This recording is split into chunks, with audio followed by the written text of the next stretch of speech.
The next Philosophy Portal course will focus on the works of early Marx. The course starts June 9th. To learn more or to sign up, check the link below or visit philosophyportal.online. Welcome to another philosophical conversation. My name's Cadell Last, and I'm here today with Luke Freeman. Luke operates a YouTube channel called Along the Way, which is trying to make sense of the world and pursue the good. He's a horticulturalist by training, raising a big family on a small farm in the Ozark Hills. The Along the Way podcast is where he talks with interesting people about faith, meaning, and transcendence. And one of the reasons why I'm hosting this conversation with Luke is also because he was in the portal for the Christianity in Transition series that we were doing over the last 2 months. And he was an important contributor, as well as exploring on his own time a concept which I'm also very interested in, namely the idea of metagelicalism. So I've been tracking that thread, and I know Luke's been tracking that thread as well. So Luke, maybe just to start off, maybe what was your experience in the portal, and maybe then go into how you've been interacting with this concept of the metagelical. Sure, yeah. Well, thanks so much for having me, Cadell. It's really an honor. Yeah, the portal was such a great experience for me. So I was able to find out about it and be able to join the portal through my connection with Christian Baxter, who is more of a serious podcaster in the like the TLC, the Little Corner space. So he and I have had several just really great conversations.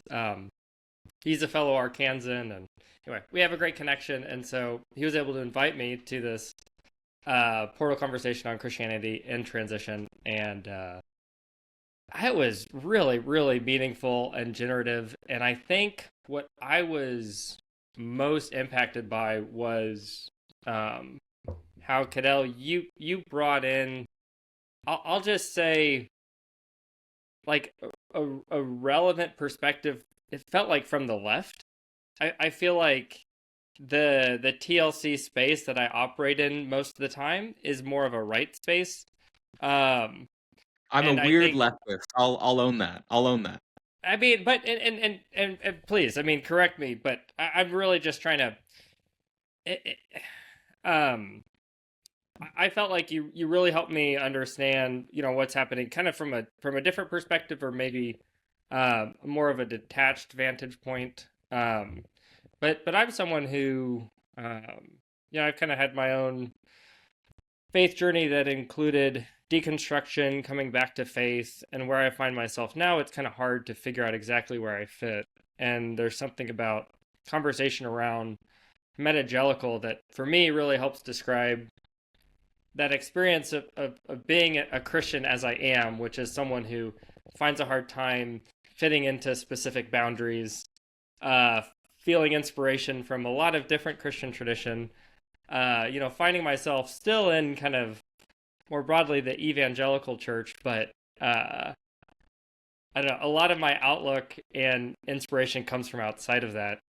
And I feel like just things are happening, and it's really fun to get different perspectives on what's happening in Christianity today. I think it feels very alive, and I just feel like the way you were able to host that conversation on the portal, it was really wonderful to bring in perspectives that I hadn't really seen, and maybe it's more of a, you have a lot of folks coming from more, critical theory, more Marxist perspectives, providing commentary on, say, evangelical Christianity. And anyway, it was really great, and it's given me a lot to think about. Yeah. Well, one of the things that I'm noticing, I have some friends who have been sending me just what they're tracking in the Christian space, and I'm obviously tracking this conversation from basically Jordan, like down, just like people in the TLC, downstream of Jordan Peterson.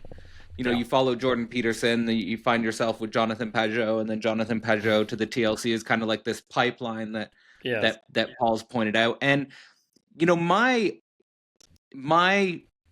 perhaps difference, and where I come at it from another vantage point, is that, and I am saying, like, I want to try and frame this and say this in a way that's constructive. is that I kind of worry that there's a straw man of socialism that can get Yes. constructed. And this straw man of socialism, I'm concerned about how it's mobilized as an opposition and an enemy, because it seems to me unchristian in a way. Like like, and I mean that. Like, I was listening to this Christian apologist just before coming on the call with you, and he was like, throughout his entire podcast, he was talking about the importance of the Gospels and the importance of following Christ. But then he was angry throughout the entire podcast about woke politics and um, postmodern neo-Marxism. It's the Jordan Peterson straw man that, and I just Yeah. wonder how much of the intensity of the Christian identity for these characters is dependent on this external opposition enemy to become motivated and passionate. So that's how I'm sort of. So Yeah. the vantage point I want to see Christianity is different from that, and the political relationship of Christianity and the political role of Christianity. I want to try and identify something different than that. And then, I mean, I'd love to get your opinion on that, but I mean, I could go off on it from in another way. Yeah, and I think that's where I think the conversation you hosted felt very alive because it was able to come to maybe a synthesis or try to integrate some of the um, let's say critiques of capitalism that I think are very relevant.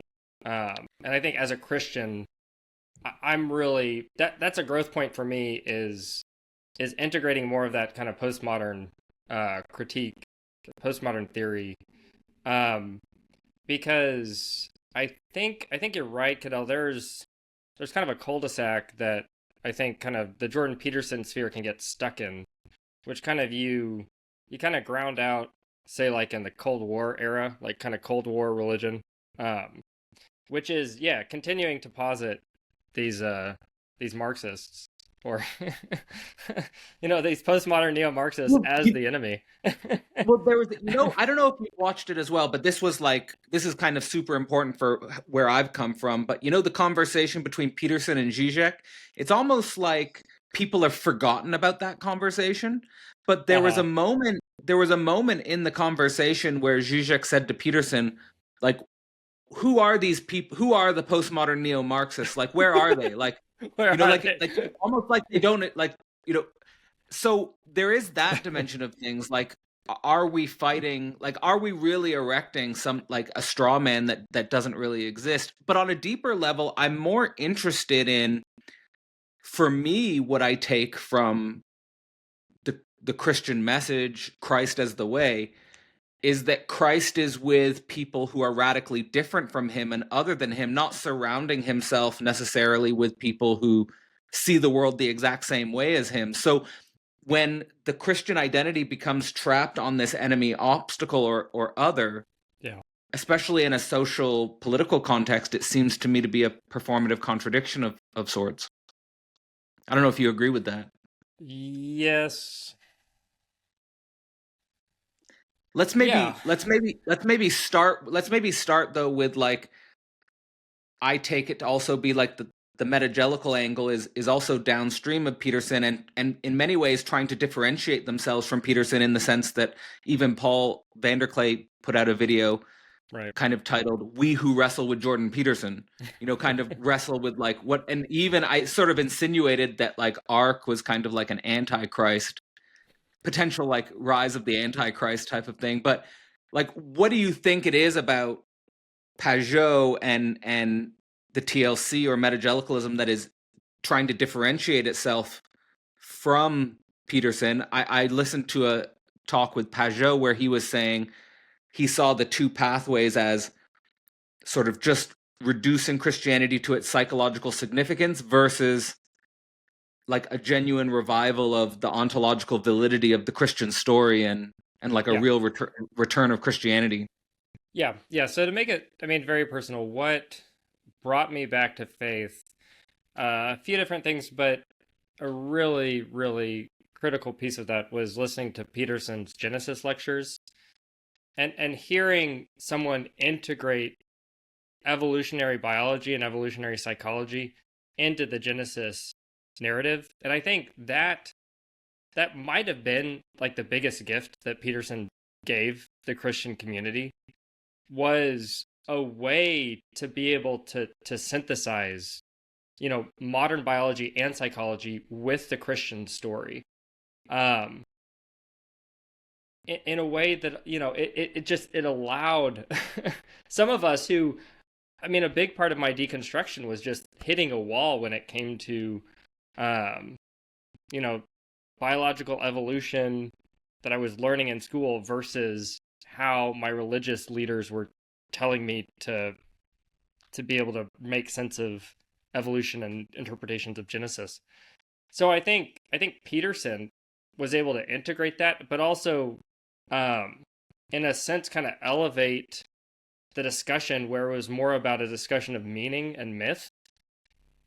Does that make sense? Like I feel like Christianity had gotten stuck Absolutely. in this. It was an antagonism. I mean, this is very relevant to like the new atheists. The way That is those potential debates were happening. antagonism, right? There was that antagonism. The way Peterson approached it, to me, it elevated the conversation to a level where someone could have a different interpretation on that level of, how old is the earth? Do you believe in, the literal account of Genesis or whatever? But the meaning, like he created a meaning structure, um, or at least opened a lot of our eyes to a meaning structure that overlaid that whole discussion. And so I think that, at least for me, was the most significant aspect of what Peterson did. Unfortunately, I think he's kind of gotten grounded out, like we've been talking about in terms of these cultural debates, because I think the next step, what's happening is getting past this debate between capitalism and communism, or capitalism and socialism, however you want to put it. And I see, uh, maybe like the best of what Metagelicalism has to offer is Christians exploring this kind of a post-liberal territory. And I'm not, this term metagelical. It's so new, and I think people are kind of, in some ways, bringing to it what they want it to be. So, I'm going to try to avoid doing that. But, generally, if we're talking about metagelical as this space that kind of exists, above specific denominations, where you have, folks from Protestant, Catholic, Orthodox, evangelical traditions talking to each other, exploring frontiers in Christianity while remaining true to tradition as they see it. Um, I think there's that potential to move beyond that capitalism, communism, antagonism, into exploring new territory that is, true to the gospel, and true to that Christian call to care for each other and love one another. And unfortunately, I think Peterson's just kind of stuck, yeah, in erecting and fighting straw men. And I feel like it's almost like he's done his purpose. He's been really meaningful for a lot of us, but I think a lot of us who were very much impacted by Peterson like 10 years ago, it's like we don't really listen to him that much anymore.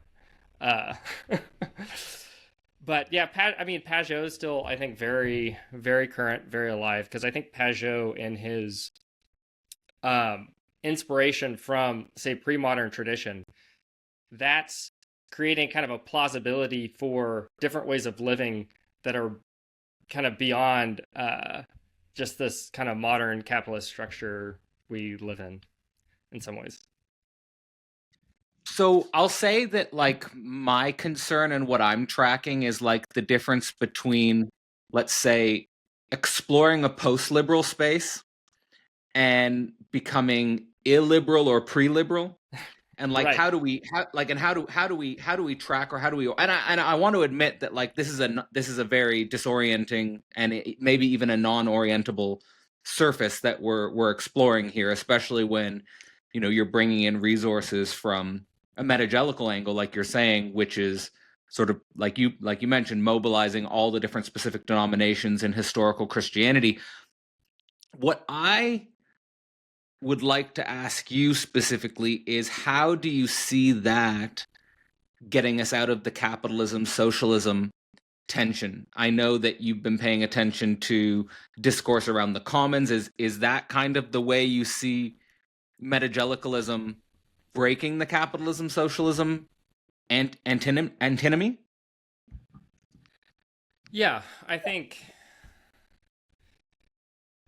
there there's a way in which the discourse in metagelicalism is kind of, it has a meta modern flavor, which I think um, there's an aspect of meta modernism that can allow for plurality to exist in a meaningful way, kind of like a kind of a multipolar world, or like polycentric. Um, and so I think my hope is that the way the discourse is going um, can allow for can allow for conversations with kind of shared values and shared meaning structures. But then how it filters down on the ground can be very different depending on specific needs of that community or that polis. And what I see is just kind of looking at what's happening on the global level, to just like the disintegration of the liberal world order. I mean, that filtering down to religious communities, I see the possibility for much more autonomy on a more local level, um, which can allow for, yeah, I mean, cultivation of a commons that's not necessarily as reliant on a global marketplace.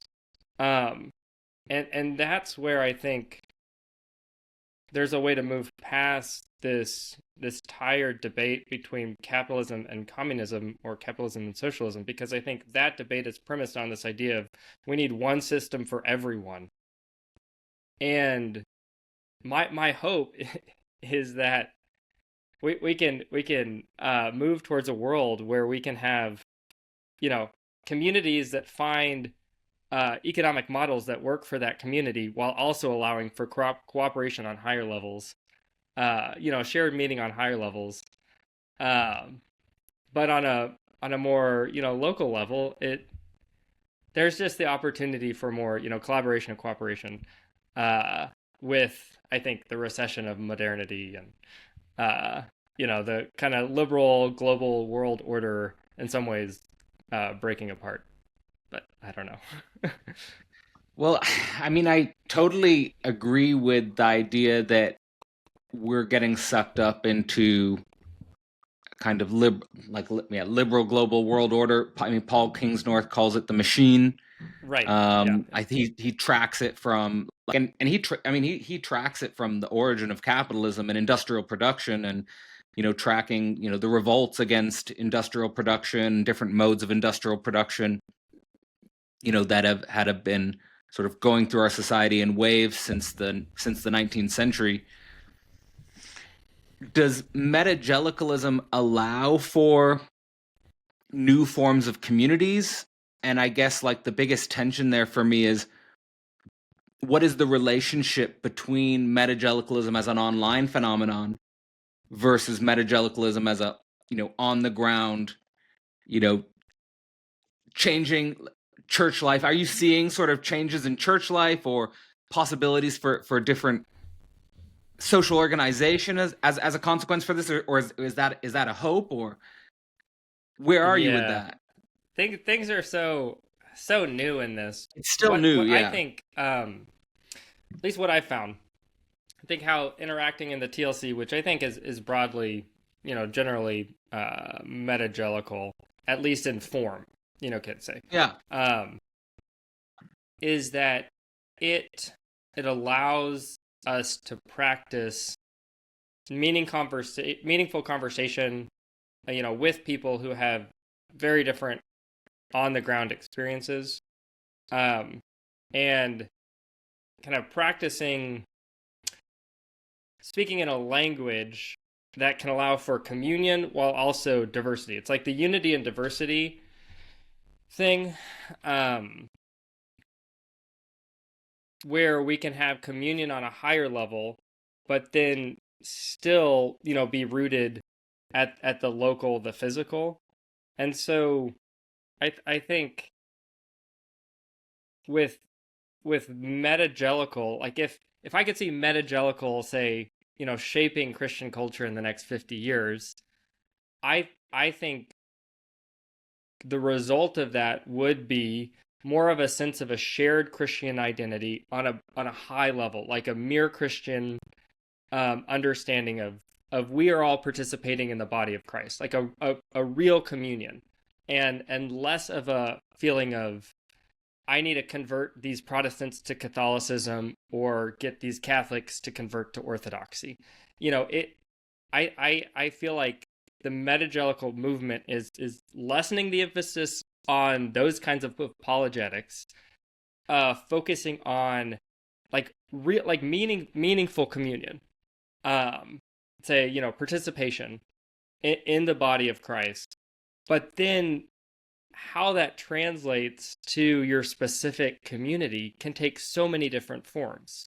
So that's how I see it, is just it allows us to practice holding those things in tension, which is understanding that we can have communion while also creating space for difference, like meaningful difference, like actual difference. Yeah, yeah. And so I think it's really hard to say it's going to be one thing. It's more, to me, it's more of it's a character Yeah. um of higher participation, but then also like a real local connection.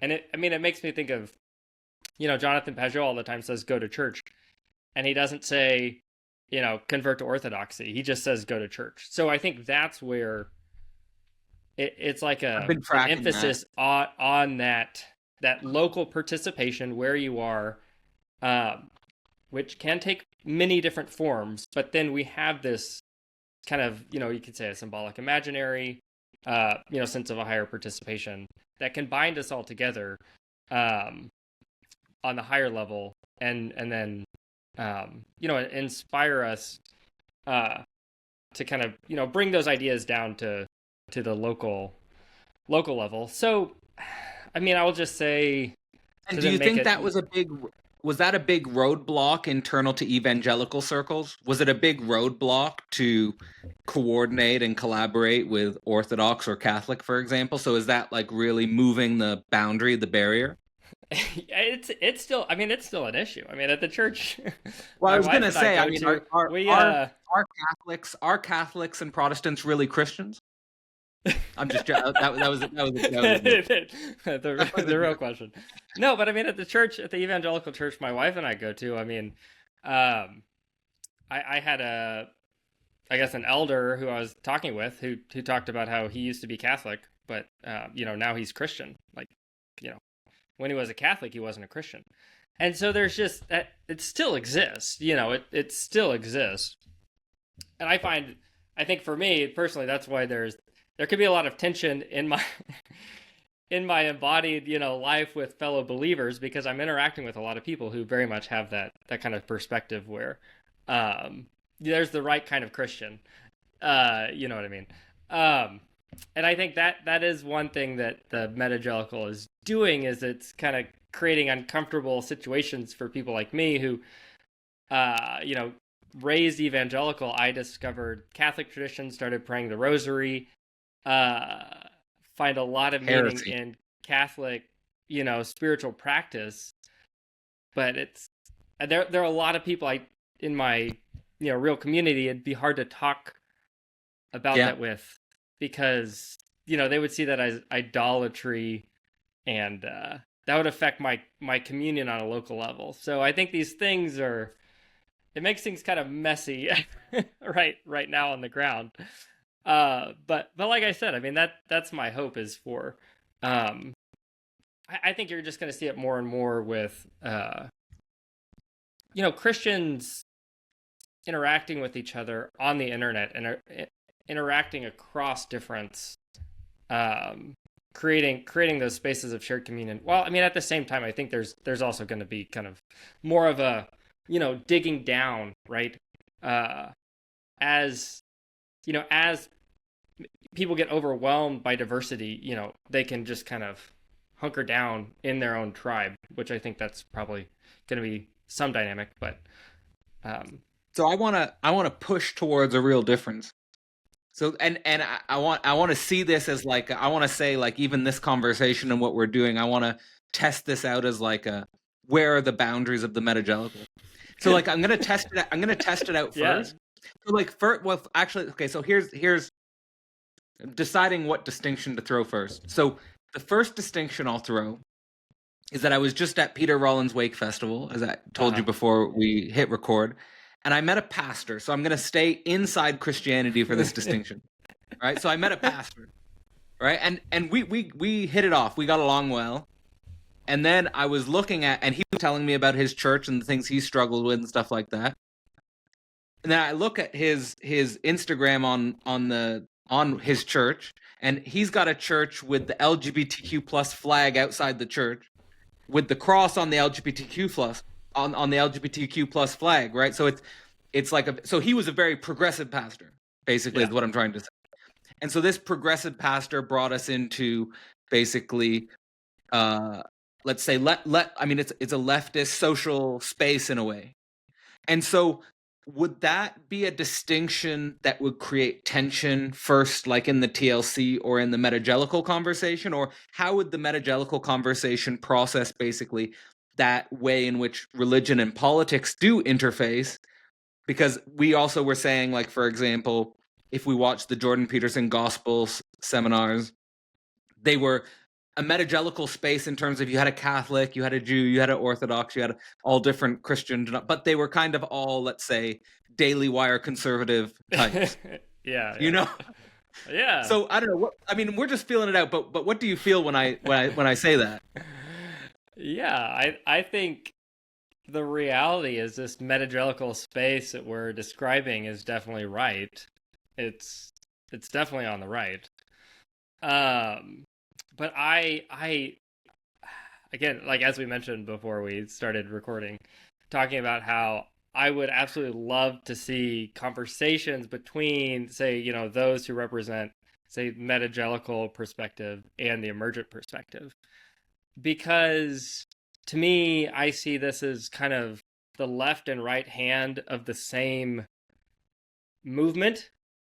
Uh, and I don't know. I don't know what would happen in that kind of that Yeah. dialogue, and that's why I want to see it. That's why I'd love to see it, and participate in it. But I would say, kind of what has happened, and as you like so well laid out in your, kind of introductory presentation on Metagelical, kind of tracing its roots in the emergent church. And I mean, for myself, when I was in junior high and high school, and then in college, I went to a progressive emergent, evangelical church.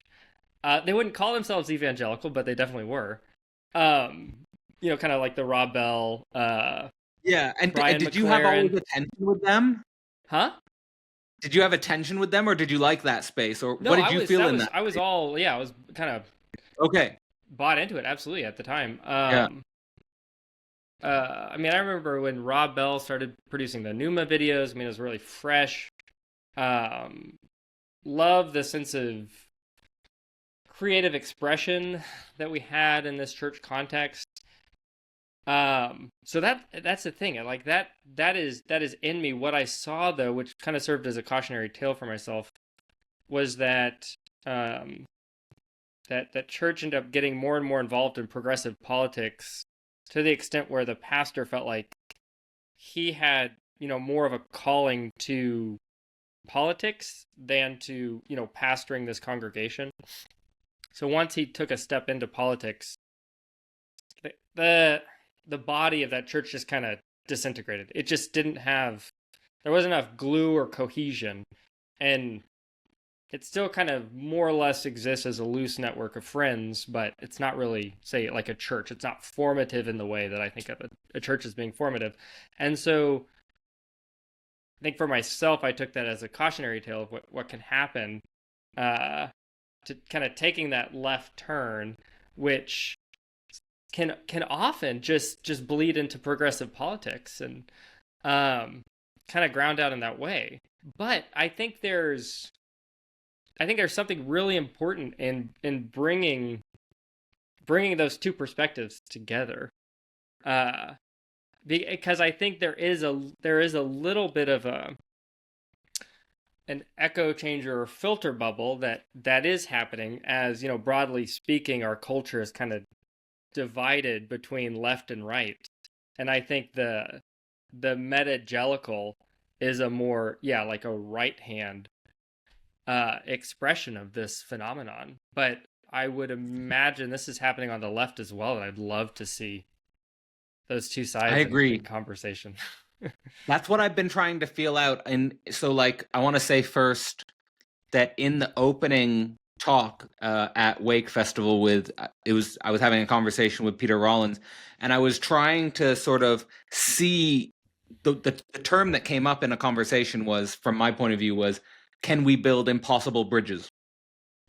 And what would the impossible bridge look like between these? And I want to connect that to a tweet quote I saw recently from Chesterton about Christianity loving red and white next to each other, Yeah. but not pink. Yes. So, like, keep the red and the white, and you don't want to blend it into a pinky mush, but you want to have that tension between the red and the white next to each other. And that's kind of how I see, and that's the energy I felt in the conversation with Peter Rollins, of like bringing in the Metagelical to, like, basically, even though he wouldn't say he's ex-evangelical, I think it's kind of an ex-evangelical space. And so it's, what does that look like if we rub those up like that? Yes. Exactly. No, so true. There was something I was reading that made me think of the exact same Chesterton line, which I think is amazing, which I think is something of the brilliance of Christianity, or the brilliance of Christ himself. In himself, he holds those polar opposites together, and I think it can happen. I think the beauty of Christianity, to me, I think, is that it, in some ways, I mean, you see the fullness of it both in kind of left and right expressions. Of course, either side can become, the worst form of itself. But there's a way in which, let's just put it like this. I mean, the preservation of the family, while also a call to, say, social action. I think those two things, because the right tends to focus on, family, kind of your immediate relationships. The left tends to focus on, those in needs, those in the margin. And those two things are both, incredibly important aspects of Christianity, which, you're right, they are in tension. They're kind of, I just think of Christ on the cross, it's like he's holding both, but it's. So again, I want to say, go. So finish your thought.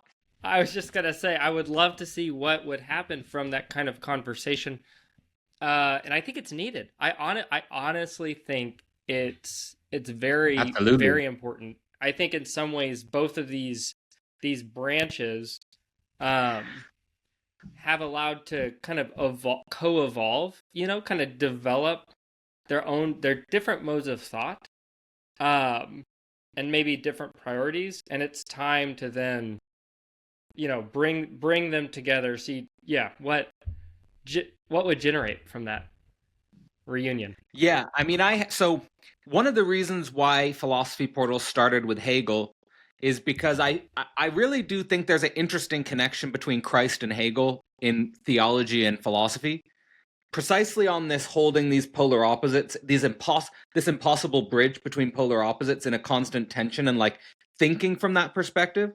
Yeah. Like, I think Hegel does in philosophy maybe what Christ does in theology or religion.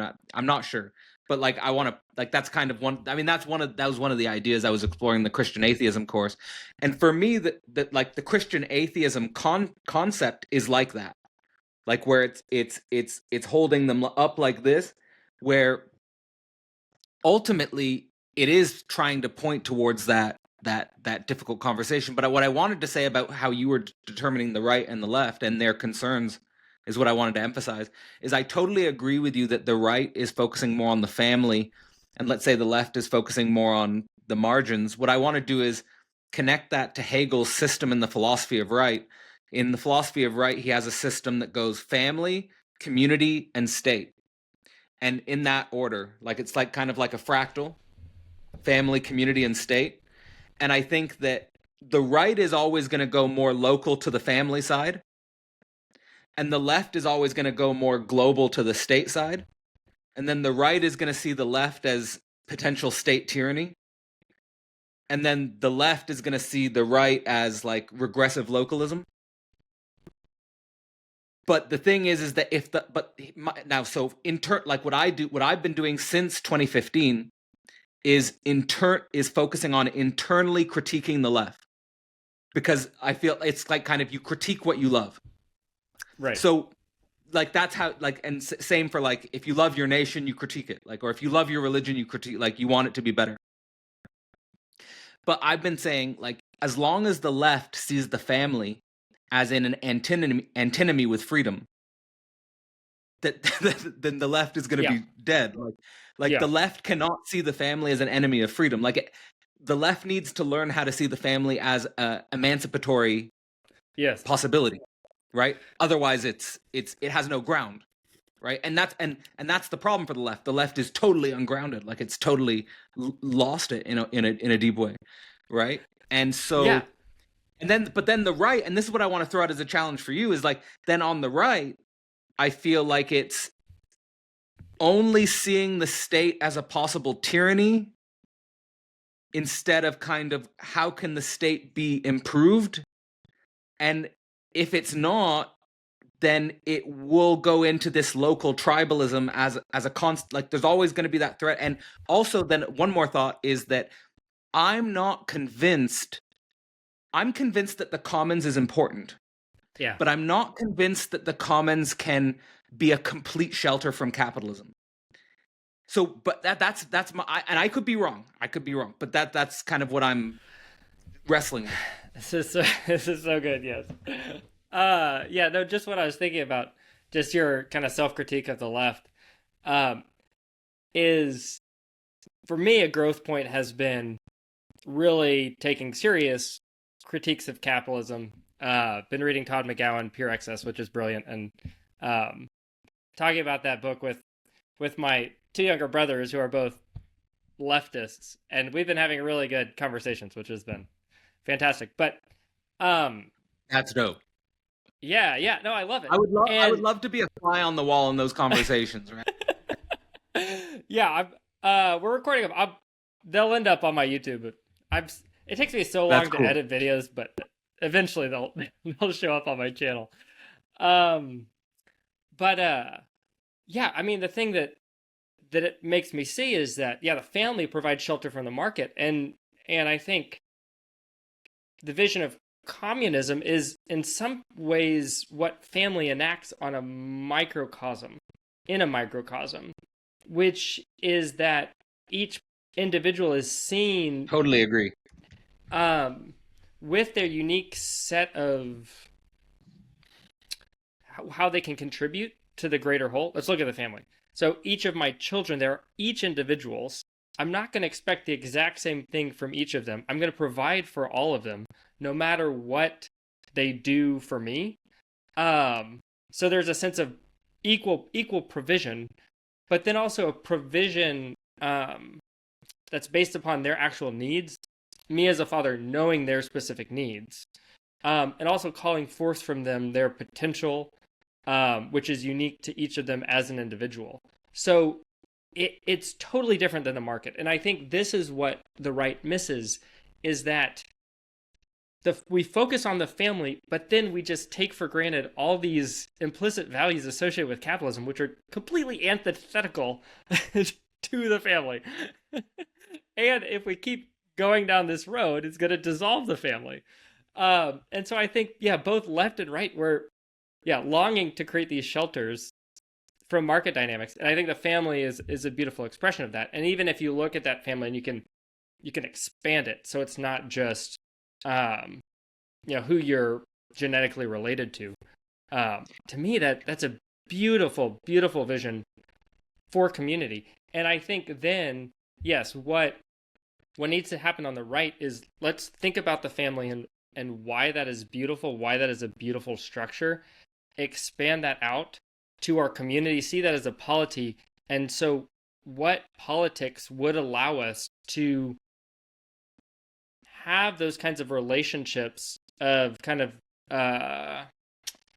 mutual exchange, provision, in a polity, based on individuals' unique talents, but also equitably providing for individuals, more from the perspective of a family. Because I think when folks on the right hear equity or distribution, they're thinking of some kind of totalitarian state. Yeah, But exactly. if you think about it from the context of a family and love, relationships of love, it makes complete sense. It is that. Yes.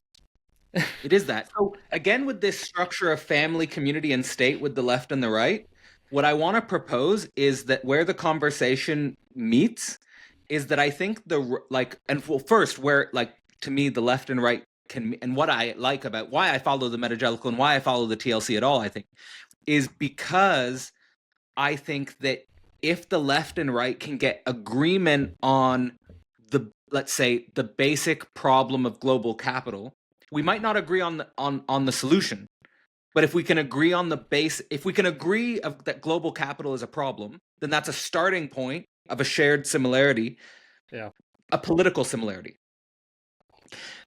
Where I see the conversation potentially getting completely fractured apart is that, let's say, the anti-capitalist right will focus on communism of the family and community link, right? And then ignore the state. And then the left will ignore the family community link, but they'll think the state community link. Yeah. Right? So the left is thinking about community kind of, and that would be my critique of leftists, is that they try to do community without thinking about family, and that's where they fall. Because they're actually not socially, existentially, psychologically equipped to deal with community, because they don't know the negativities of the family well enough to do community well. Mm-hmm. So they completely miss, they completely botch that. And the problem, and then the problem is you just get these individuated singularities, right? Which don't have a ground. That would be. But then on the other side, to me, and you tell me if I'm off, that basically even the right that agrees that global capitalism is a problem, it's not that they're against critiquing capitalism, but they have no faith that a socialist politics is a better alternative. So they're kind of like, let's just focus on the local, and then let's kind of like let the global do what the global's doing, and we'll try to pretend it doesn't exist, maybe, or we'll try to shelter ourselves from it as best as we can, or maybe it's Antichrist, and I don't know, but like that's like where there's maybe a conversation to be developed. Yeah, absolutely. And I honestly see more potential for that on the right now that you have more right political commentary that is, I feel like, really digested postmodern critique, and is using that almost as a tool to deconstruct capitalism, or deconstruct, let's say, global capitalism. So I I see potential there. I think Which yeah, the is what problem. Marx in its highest form is trying to do that. Like his last book is just called Das Kapital. It's just a critique of capital. Yes. Yeah. Um yeah, so I think, I mean, going back And to I agree with Peterson. you that there's more potential right now on the right, because on the left, and this is like what I think on the left, my critique is that they don't take theology and religion seriously enough. Like that's why I think actually they could benefit from listening to the metagelical conversations. Mhm. Yes. Yes. Um yeah, and I Do you have was going to hesitancy? say Like, is anything I'm saying there like do you have hesitancy, or do you want to push back on anything I'm saying there? um no, I was just I don't think I necessarily have disagreements. I was just wanting to relate it to Peterson and why I think Peterson is losing relevance, especially losing relevance for um let's say kind of thinkers on the, let's say, the frontier of, let's say, right political thought, is because Peterson in some ways is just, he's trying to uphold the current order, and there's theorizing around what could come after global capitalism. Um, and so I see. I mean, I don't know if you follow like Dave Green, um, but anyway, that's just something where I think that's where Peterson has to get left behind, because he's just not able to imagine a future um, that's beyond, say, global capitalism. Um, but gosh, what else? There was something else he said. I feel like from his last Joe Rogan interview that what his bait, like where he is like, I'm gonna mix Old Testament stories with free market capitalism. It's like that was the whole interview. It's like, let me tell you a story, Joe, and I'll be like another Old Testament story, and then he was like talking about like some fantasy of how liberal capitalism can solve things. Yeah, yeah. Oh, the religious. Yes. Yeah, I think that's where it gets really interesting. And I read The Republic recently, um, and it's just made me think a lot about, the need for common religious stories, religious narratives to hold a polity together. Um, and so I wonder, that's where it would be very interesting to see what would happen between, in a dialogue between, let's just say, ex-evangelical and metagelical. Um, could there actually be? Could we imagine a polity made up of both metagelical and ex-evangelical? Is there a story there that could bind them together? Um, that's where I would say right now I find myself being more skeptical of these, higher level, um, let's say, political myths or religious myths that could bind a broader society together. I see more smaller communities, each with their own, um, let's just call it, a mythical structure, religious mythical structure that holds that community together. But there are ways for them to have, meaningful and mutually beneficial relationships with other communities. Um, I think I'm leaning more towards that being a vision for the future. Um, it's does that make sense what I'm painting? Well, it's very important what you're painting, and I want to just respond with a challenge to make it even more disorienting and crazy, which is that like it's about like what myths. So like I take your, and like I want to first recognize that like I agree with you fundamentally about the Peterson moment being about raising the conversation on the level of myth and meaning. Yeah. So I think that was really important, and he obviously you were also centering the way he did that in an evolutionary context was also something that made it palatable to more secular atheistic people. say that. I was in a doctoral department where people were focused on complexity science, interdisciplinary studies.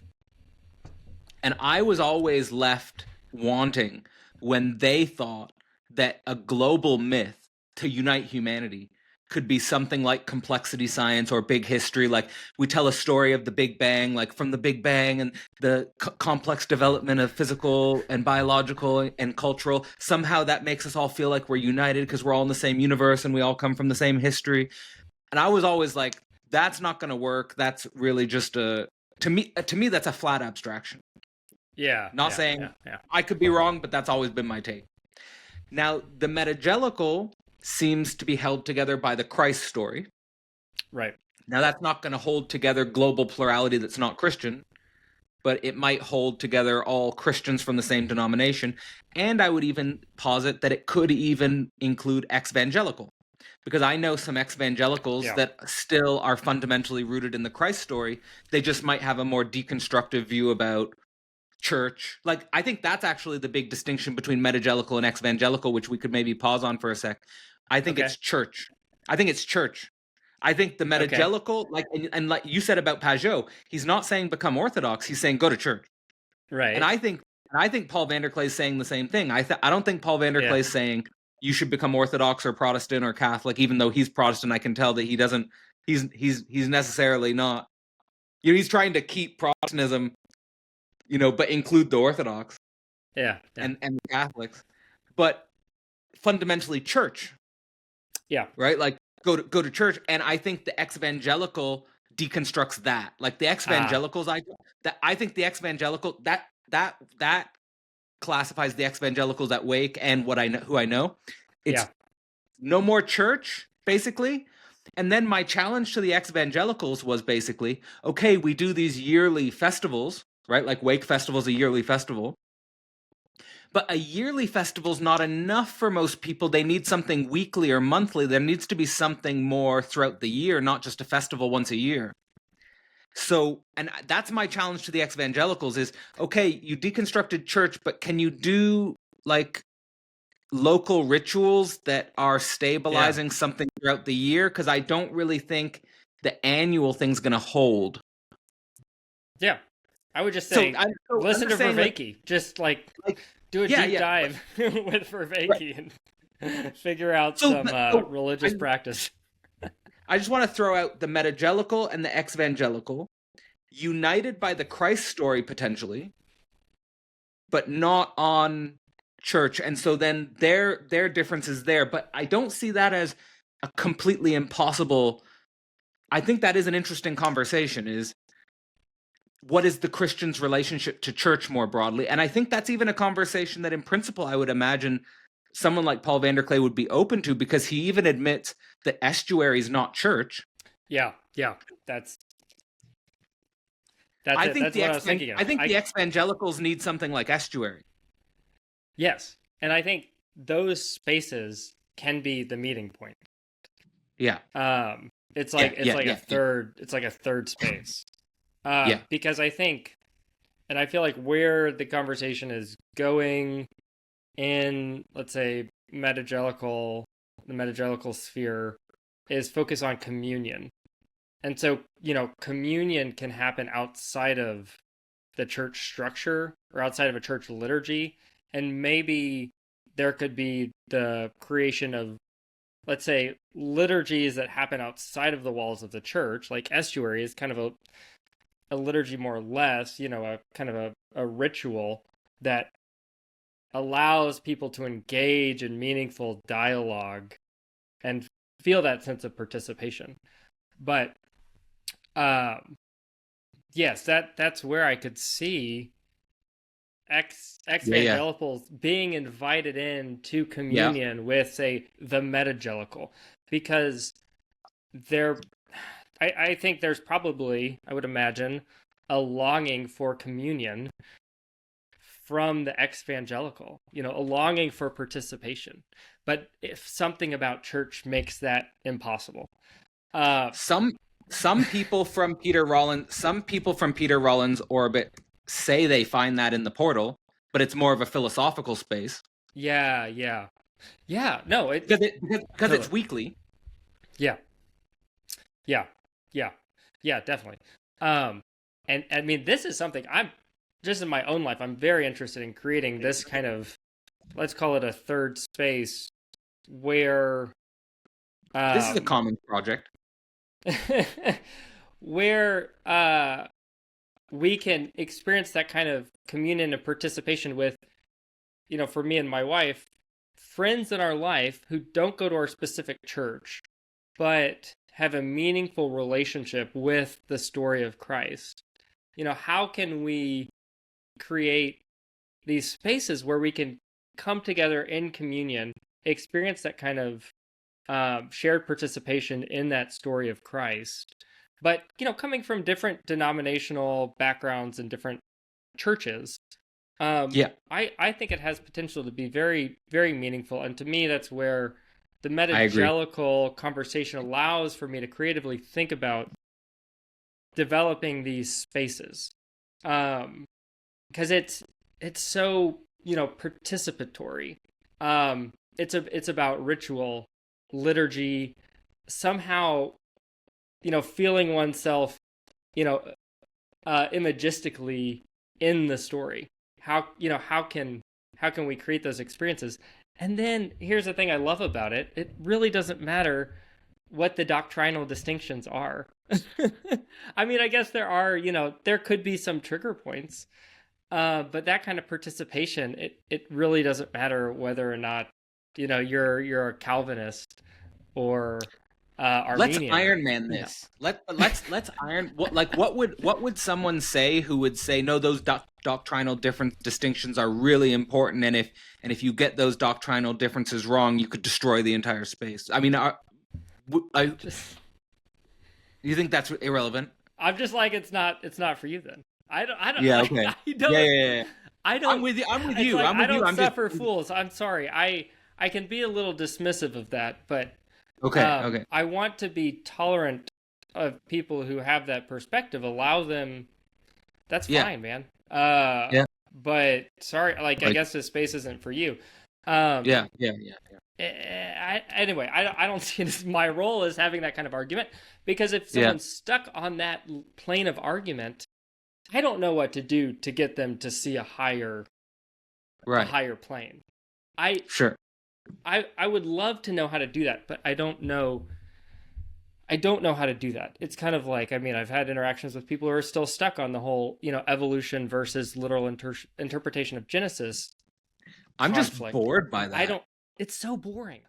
Yeah, I'm just it's So I do have an opinion on it, but I'm just more like I'm not I gonna don't. die on that hill. I don't want to talk about it. I mean, I just like, Yeah. yeah, exactly. I just it's boring. Yeah.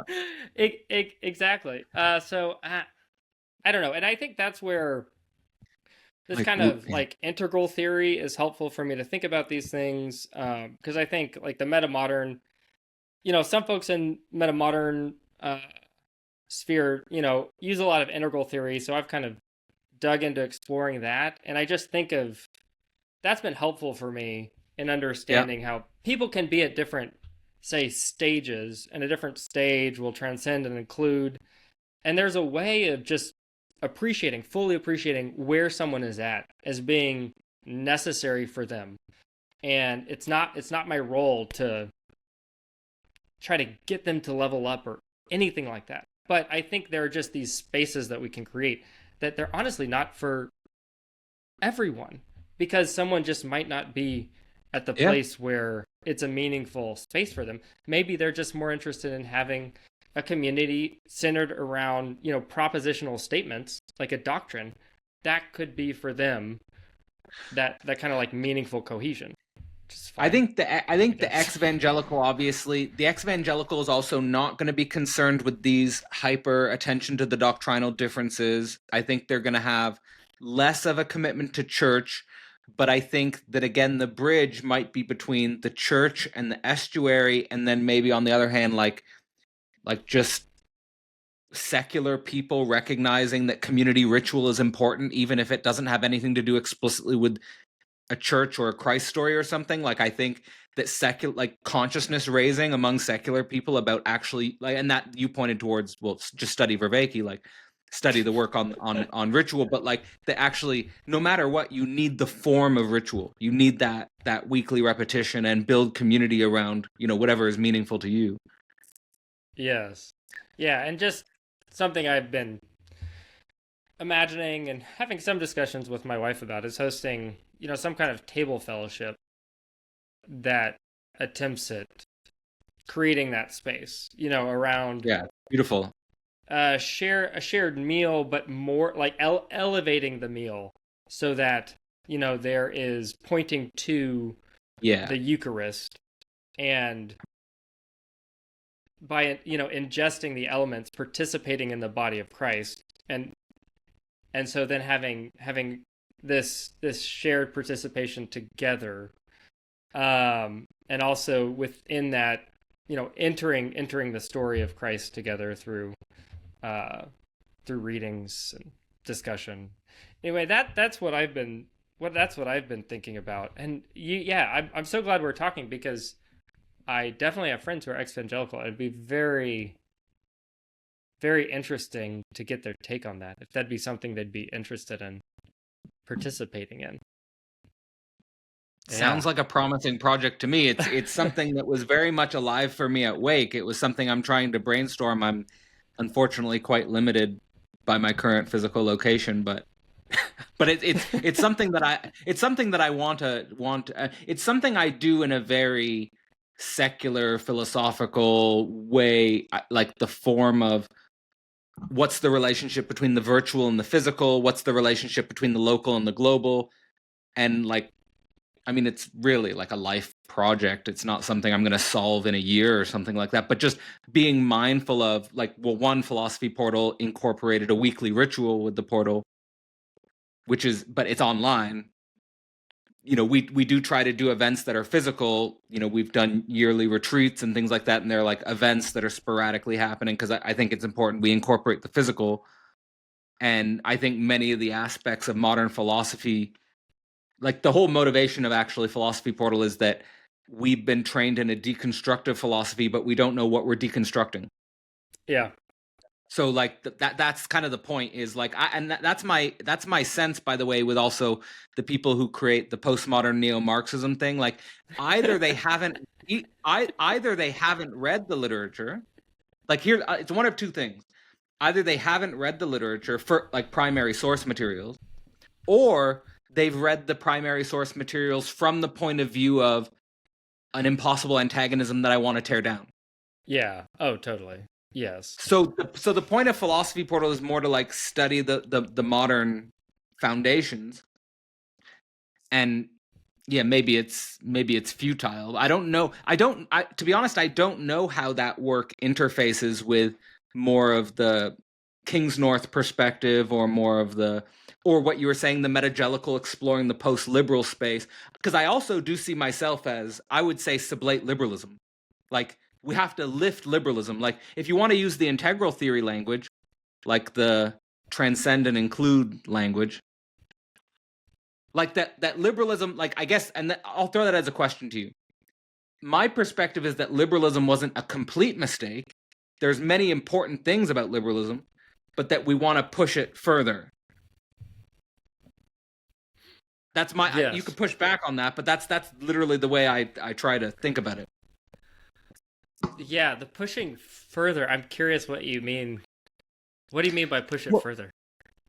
Well, by push it further, it means that like say, if we're all, let's say, free autonomous individuals in a liberal framework, but then the global framework is just free market capitalism, then that's not freedom. So like that would be so like basically there's a liberal push against, let's say, traditionalist communitarianisms. Yes. And like an emphasis on individual freedom, and then you'll get all the discourses of liberal rights. But if all of those liberal rights are just within a global framework of global capitalism and digital capitalism and techno-feudalism or something, then our freedom is wasted. Like that's not freedom. it's Zizek talks about this as like the illusion of a free choice. Right. Right? Yeah. Like it's kind of like you're a free liberal. You can choose McDonald's or Burger King. You can choose you can Snickers or Mars bar, right? Like that's your freedom. Like, or you don't have a like the very global sphere within which you make free decisions is already overdetermined in a tyrannical way. Yes, I see. I see. So So it's pushing then like for me, pushing it forward, like to me, like if I'm like being completely transparent with like what politically motivates me, it's basically inequality, like like economic inequality. what is economic inequality? I'm sorry. Like that would be like where liberals find themselves in a complete slavery, is that we live in societies of complete inequality. Right. Yes. That would be like where my thinking goes on the level of the state, like basically capitalist capture of the state. Yes. Yes. Yes.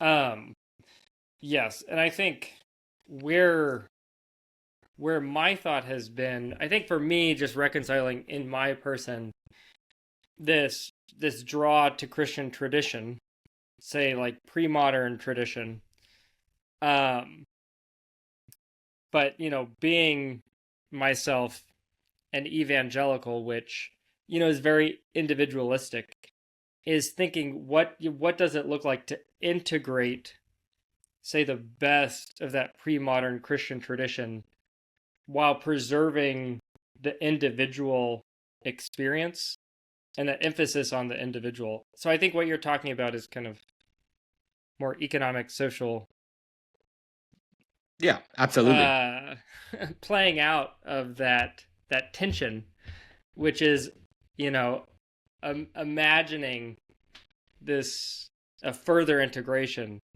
that doesn't decimate the individual, because I think what I see in those who just go back to tradition is in some ways it's suppressing the individual for the sake of that greater participation and in community and ritual.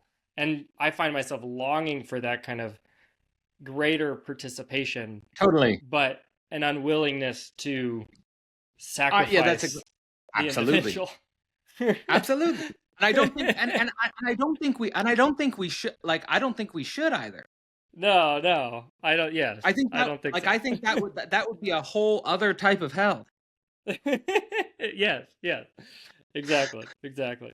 Tying all this together, Yeah. um, one really interesting critique of the TLC that Brendan Graham Dempsey provided when he broke into the TLC, and we all started talking about metamodernism, was Yeah. he was critiquing a potential for someone to say think they're progressing, but really they're reverting back to traditionalism.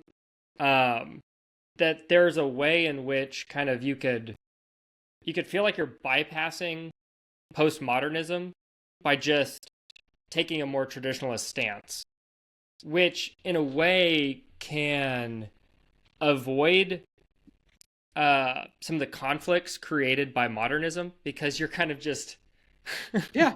say, Well, I think that would be a fair criticism of, I think potentially, I don't want to put words in his mouth, but I think Dempsey would say that there are aspects of Peterson and Pajot's work that do that.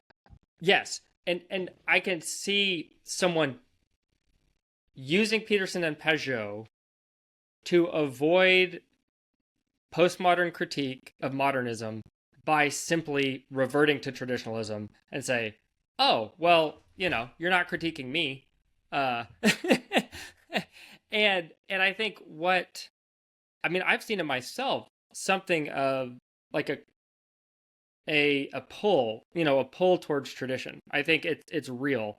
Uh, what I feel like just in conversations that have happened just, I would say, in past few months, I think, participating in Philosophy Portal has been really, really important for me, is by being in dialogue, like as a metagelical, being in dialogue with ex-vangelical makes me encounter a real critique of, say, what I could just posit as a solution. So I think the ex-vangelical, like we were talking about, have real critique of where, say, church community goes sour, where that is just not a workable solution for people anymore. And I think that the path Yep. forward for us in uh, metagelical space, I think having conversations with ex-evangelical Yeah. can help us wrestle with that reality for, I mean, Yeah. let's say people who desperately want to believe and maybe still believe in the Christ story, but find it difficult to participate in community because of how the church can be problematic. And I think that's it's a conversation I would love to participate in. And I think what it does is it excludes the possibility of saying, oh, well, just join the Roman Catholic Church and that's going to solve the problems. Because I think what that ex-evangelical critique can provide is just the reality of that experience that can be marginalized of someone who doesn't fit. And that's the gross point. I feel like that's really that's where it's at. I totally agree, and I know some ex-evangelicals that would be cool for a podcast. So I'll probably send them your. The one thing I wanted to say to you about my experience with some ex-evangelicals now, especially since I started developing the Christian atheism stuff, is that they have even though they know I'm kind of more. Well, I come from a more secular atheist background. They experience me as more Christian than them. Like the way they experience me, is that I'm like a defender of the faith in a way, which is weird. Which is and it's probably weird for them too, right? Like it's kind of like disorienting, right? Because they're like coming. Why do you think? Well, I think it's because one, I think it's primarily about the religious trauma. So like I think they've experienced a religious trauma and they want to get away from that religious trauma. And so everything related to Christian symbolism is stained. Yeah. Like as something that I want to create a distance from. But then I haven't been traumatized by Christianity. Like I'm not traumatized by Christianity. I don't have any trigger about it. And like I can see the value in it, even if I'm seeing that value from more of an external point of view, like you said in the portal, like I can understand the interior, I think, of the value of the Christian story for people who are identifying with it. And I'm not triggered by it. I like it. I get it. I think it's interesting. Yeah. So I think, so then when I make that argument or when I can see from that perspective, I think the ex-evangelicals are like, are you a Christian? Like, or are you, like what's going on here? Yeah. Yeah. Yeah. And I'm so glad you brought in trauma language because I think that's incredibly important. And just makes me wonder what a path in healing trauma looks like, an entry point. I mean, it's probably individualized based on specifics of the person, but yeah, I mean, for the ex-evangelicals I know, I think that's huge. And so there's this repulsion to that kind of symbolism. And so I guess it's a matter of creating entry points that aren't tainted, maybe. Is that how you'd say? I think so. Of some people I know from the portal and other places, and perhaps also from Peter Rollins circles, I think that the people who create a complete distance from Christianity and its symbolism, they need to live out their own experience without any contact with explicitly Christian symbolism, and they need to experience things that will allow them to make associations, maybe in a different language, but that I think retroactively they start to see bring them back to Christianity in a different way. Let me give a concrete example. So the Trinity, when I was teaching the Christian atheism course, I was teaching the Trinity using psychoanalytic language. So God was the big other, Christ was subjective destitution, and Holy Spirit was network or community, or the relationship between community and network. When I started to explore the Trinity and those different symbols or those different terminologies, people who had been burned by Christianity in their youth were starting to think about Christianity in a different way using that psychoanalytic language. And I want to make an important note that I think that also what I've seen in Peter Rollins' work since the emerging church is that he's moved from a deconstructive philosophy to a psychoanalytic theology. Mm-hmm. So there's a way in which psychoanalytic language can actually be helpful in rethinking or reframing certain aspects of the Christian story for people who have been burned by it.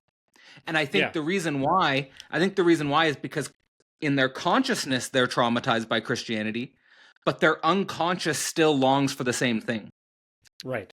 Yes. And I think that's totally important to remember in the distinction between metagelical and ex-evangelical, is that we might still want the same thing. Or even the Christian atheist point is like the traditional, somehow, and this is like the impossible bridge, somehow the traditional Christian and the progressive liberal might want the same thing, but we just don't know how to symbolize it or relate to it. There's not that impossible bridge set up yet.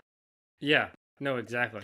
The psychoanalytic language can sometimes be a way to say something, like to express a similar meaning about the Trinity in a way that can potentially be non-triggering to people who have been triggered by Christian symbolism. And I think that the same thing, and the same thing can be said for, I mean, if you're triggered by, I mean, people aren't only triggered by Christianity. People can be triggered by other experiences, and they just need a different language to maybe point towards a similar form. I love this. This is fantastic because it's pointing to the same longing. And so, I mean, I just think for me, it's thinking of how can I describe my experience of Christianity, my experience with Christ in different language to be able to have discussions about similar longing, similar principles, similar concepts. Yeah, and I think in some ways that's what was happening with how Peterson would use more like the psychological language to talk about it's related evolution in Genesis. It's an anyway, it's an incredible thing when it happens meaningfully, because yes, it can sidestep these hangups. So that's very instructive, kiddo. Yeah, I think that, like, to me, the interesting connection point and like what I would be interested in the metagelical space or the metagelical ex-evangelical space is that I think on the more deconstructive, or say the modern knowledge side, I think there needs to be more of a recognition that theology necessarily underpins all of this knowledge. And like, I think usually the modernist side kind of pretends that theology and religion is irrelevant to its own knowledge foundation, or the own condition of possibility for it existing in the first place. And then on probably the traditional side, there's a recognition that the foundation is theological and religious, but then there's kind of a dismissal of the entire modern project as illusory, or there's a dismissal of the entire modern project as a mistake. And I think that that's kind of where the difficult conversation is, where it's like, yes, theology and religion were a necessary foundation for our civilization and all of the modern knowledge, but the modern knowledge wasn't completely a mistake. It actually has brought us to something that's higher, but higher with all new problems that we don't know how to think, and that we're all alone and we don't have the communities to think them together. Right. Yeah.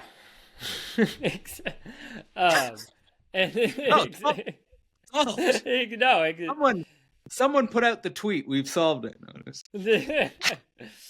uh, yes, but there are new problems, and I think what I find is one of the most relevant problems posed by modernity is the problem of meaningful community. Um, because Hmm.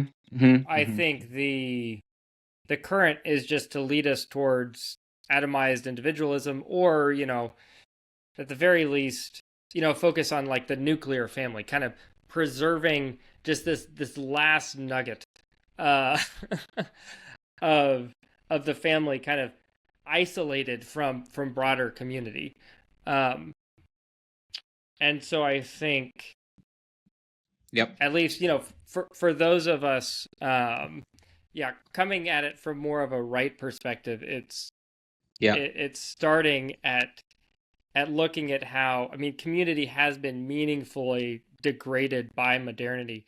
Not that modernity is all bad, all wrong, but there are serious critiques to be had, and a way in which certain structures do need to be deconstructed, for the sake of building, yeah, meaningful community, beyond just like this idea of the nuclear family as like a little platoon. So Um, can I experiment something with you here on this? So I completely agree. And in one of the people I've collaborated with in the last 2 years, his name's Dave McCarricker, and he runs a theory website for working class people. And the concept that he developed is time energy. So his critique is that in order to have meaningful community, we need to have time energy, and that working class people no longer have time or energy. They either have time without energy or energy without time. And that in I order to see. build community, people need time energy in order to build community. And part of the atomization is people are working so much or overworking so that when they have time, they don't have energy, and all their meaningful energy is sucked up into their whatever Yes. it is they're doing to make ends meet. Yeah. Does that land? Yeah. That That lands. is that a serious critique to you, or is that Oh yeah. Oh yeah. does that mean anything to you? Yeah. It means a whole lot. I mean, Okay. we have four kids Yeah. under the age of 4. I mean, we had two sets of twins, four year Well, your olds, time and energy is just gone. no time energy. And we run a Exactly. business, and so I feel like I definitely understand this feeling of needing to get to a different place, not having the resources to get there. uh I think then that could lead us to imagine kind of a higher order that can create time energy for individuals uh to be able to I don't know, meaningfully experience community. I mean, one thing I just see within my specific evangelical church is, focus on service. Um, it's like seeing that as part of the spiritual journey. It's like you join, you have a conversion, you get baptized, then you start serving, which is you start working. So it's, I think what could easily happen in the evangelical church is it just kind of uh, unintentionally just takes on the values of the market and then plays them out in a church context. And so what happens is, the whole Yeah, yeah, yeah. experience of a Christian is, okay, you get saved and then you just start working, and okay, this is redemption. You're just working.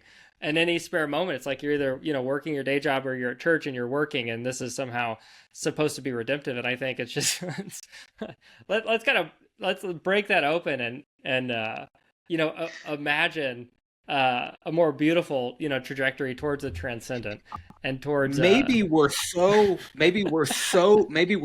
dominated by market logic that we don't know how to play anymore. I, That's like the oh, terrifying. That's the terrifying possibility. But like, what I take your point to be is like, whatever we commune over, it should be something that actually creates a healthy distance between work. Like, work hard but play hard. But like, can we play well? Like, Yes. can we play better than liberal hedonism? Right? Because like what people do in like the reason why liberal hedonism exists is because you're just working, you're work to the bone. You study, you work all the time, and then you just want to ecstasy. You just want to release. I'm just gonna like overeat or overdrink or party or just do something to let go. But there's not like a meaningful, sustainable communion there, and not like a weekly ritual. It's more like you have some club friends, or you binge by yourself or something like that. Oh yeah, and this points to the idea of Sabbath or shalom. Kind of abiding in this sense of peace, this wholeness, the goodness, the beauty of creation that is manifest. And yeah, I think that's. I mean, from a Christian perspective, that is a path towards healing. Um, the lack of time energy is how can we create space for Sabbath as an experience of worship. And I think just the you look at just the lack of Christians actually taking Sabbath, actually resting from work on a Sunday as a symptom of this broader societal focus on overwork. Absolutely. So, I mean, I think that to me, that would be a challenge for the Christian community is cultivating spaces and rhythms of Sabbath. So what's the most pressing issues for you coming into fatherhood, coming into, because I know under 4, so this is like basically, and you're a new father, you're a young father. What are the biggest challenges for you balancing fatherhood with this metagelical turn? What do you think's there? Is there a connection between that? Like deepening your faith and coming into fatherhood, basically? Yeah, I would say it was the realization that I was gonna be a father made me think seriously about faith and brought me back to Christianity. And That's an important angle. that yeah, and made me realize the importance of being embedded in a community of faith, like with shared story. I think what I've realized since that move was that um yeah, they're just I don't know, serious I have serious critiques for say where the evangelical church is currently, and really would love to be involved in cultivating how do I helping lead say let's just say my community um on a growth trajectory which I see as largely metagelical, which to me means understanding our connection to deep Christian tradition. Because I feel like what is lost from the kind of evangelical community I find myself in is a connection to, say, like deeper Christian community. Um, Kind of this rootedness, kind of a situatedness in history, sense of broader context. Um, and then yeah, like an openness to those who have Christian experiences outside of the, say, contemporary American evangelical experience. But I think what I wrestle with is this kind of this evangelical expression of faith is what I grew up in. So it's me. So how can I be true to that while also on a path towards growth, Yep. and facilitating that in my Yep. immediate community for my kids. Really, it's Yep. because I do in myself. I mean, I have a tendency to just kind of pull out, right? To just disengage. but I want my children to be in a meaningful faith community, um, but one that is not so, I don't know, hemmed in or myopic. Um, yeah, does that make You want the impossible community. That's okay. maybe We should go for it. We should go for the maybe impossible. Yeah, no, absolutely. You want maybe you that's want what you it want is. you want the Christian community with deep roots in the foundations of Christianity, but you also want them to be open to the broader world and you know Exactly.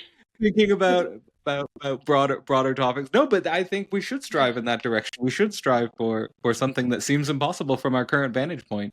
I mean, that's kind of like what I'm trying to. And I do think that I do see the possibilities in specifically our conversation of these coordinates being possible. There are probably some things that we're discussing that might be off the table in some other coordinates. I mean, I could push that a little further, but is there anything sort of alive there for you that you'd want to respond to?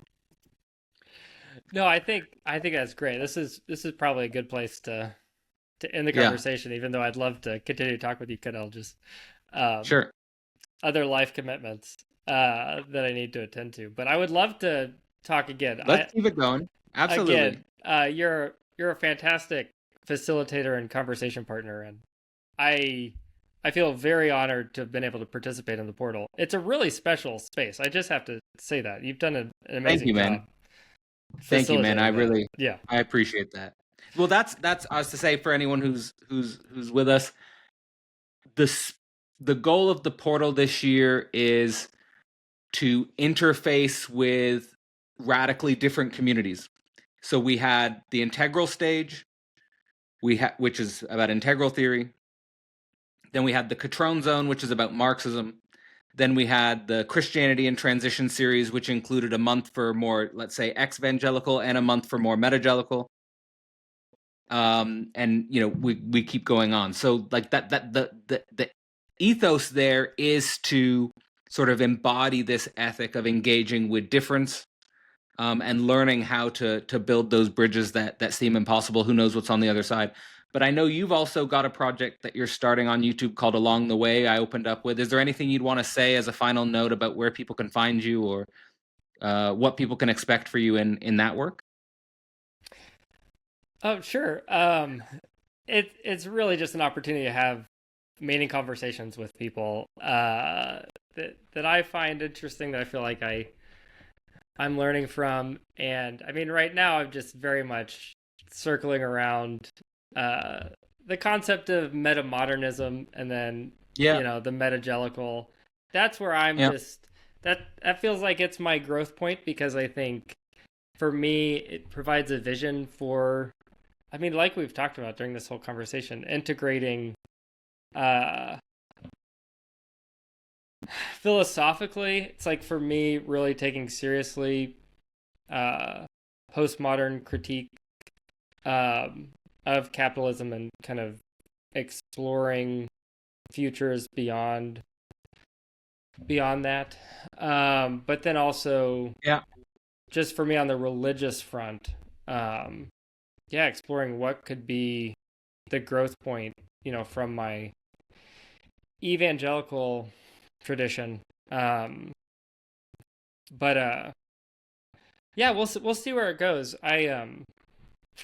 Yeah, I have a full-time job that's something different, so this is very much a side project. But yeah, I'm finding meaning in this, and just You'll incredibly grateful to have these kind of online interactions. So you'll anyway, find out thanks. along the way. Exactly. All Exactly. right, I'm tracking you. So the metamodernism and the metagelical angle, yeah, I think that's an important one to keep digging.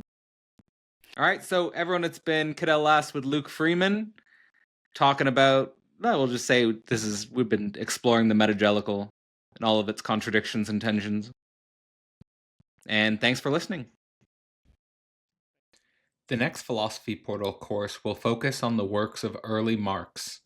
The course starts June 9th. To learn more or to sign up, check the link below or visit philosophyportal.online.